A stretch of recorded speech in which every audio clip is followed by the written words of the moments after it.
Well, the general mood was one of celebration. Part of the show was broadcast from Crimea, from Sevastopol, which is a city, a hero city of military glory, and it means a lot to the Russians. And the studio host claimed that out of the couple of million calls they got, a lot of it, well, maybe even the majority, were just thank you for Crimea.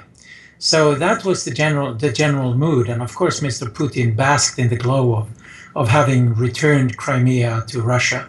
And there is not going to be any talk now of backing off. To the Kremlin and to the Russians, Crimea is not an issue anymore. It's part of the Russian Federation. And this Q&A with the president sort of drove that message home.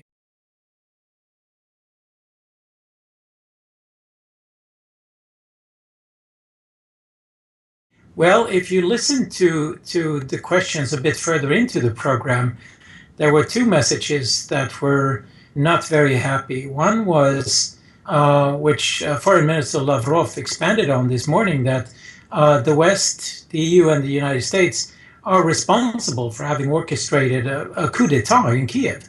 And Mr. Putin, in response to a question received, expanded on how the agreement that was reached on February 21, that was endorsed by the EU and by the Ukrainian government and by the opposition, how that agreement was violated on a number of counts. The opposition refused to vacate the Maidan Square, whereas the riot police were withdrawn. The opposition refused to form a national unity government, which they promised, and instead formed one dominated by extreme nationalists, and so on. And of course, they ran President Yanukovych out of the country. So that sort of is the foundation for the Russian attitude now to the government in Kiev as illegitimate. The other message, which is also somewhat disturbing, is that Mr. Putin went to great lengths to drive home that Ukrainians and Russians are one nation, separated into two different states. And this is an old point he's made, that Ukraine is not really a state. It is just a temporary aberration. Ukrainians or Russians are the same family and they should live in the same state.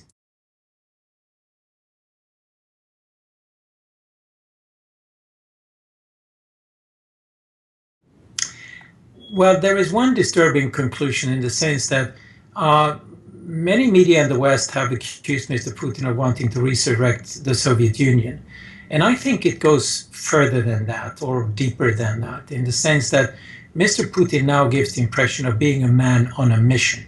He wants to stop the disintegration of Russia as he views it, and he wants to sort of be remembered in the history books as the man who saved Russia. And this is where his notion of New Russia, Novaya Rossiya, enters the picture. He wants to return the traditional Russian lands to Russia under Moscow control. And this means that a little part of Ukraine may be left because they don't really want it, because it's sort of Polish dominated and has not been part of the traditional Russia.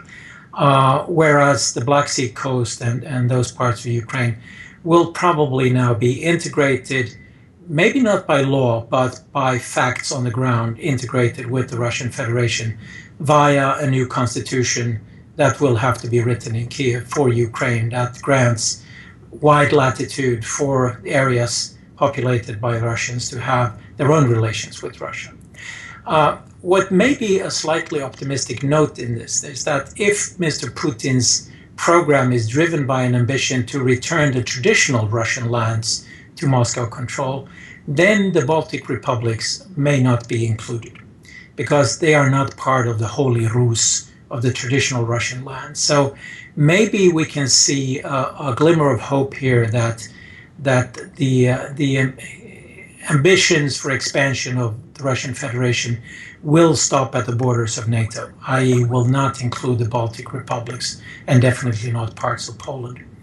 But the game to dominate Ukraine is very definitely on.